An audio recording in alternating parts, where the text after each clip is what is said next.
Dalawang beses na? Nung una po, ano siya, nakita siya. Kumbaga napigilan, ano.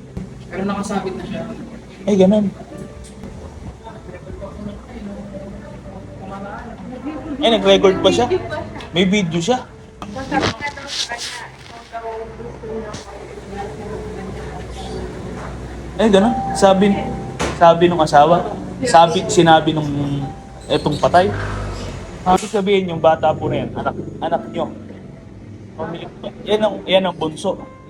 Dito pa, ano. Oo, naman. Mag-iisang taon pa lang. Ilan ang anak niya? 4? 4, ano? 7 taon. Bata pa, ano? Andito ulit ako sa morgue. Babalsa mo ako.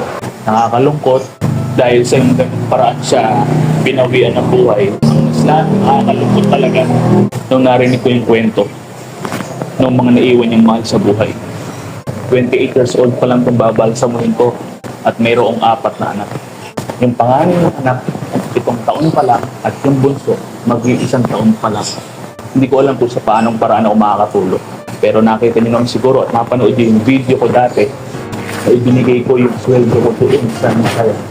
Ganun ulit yung gagawin natin para kahit pa paano makatulong tayo sa mga naiwan.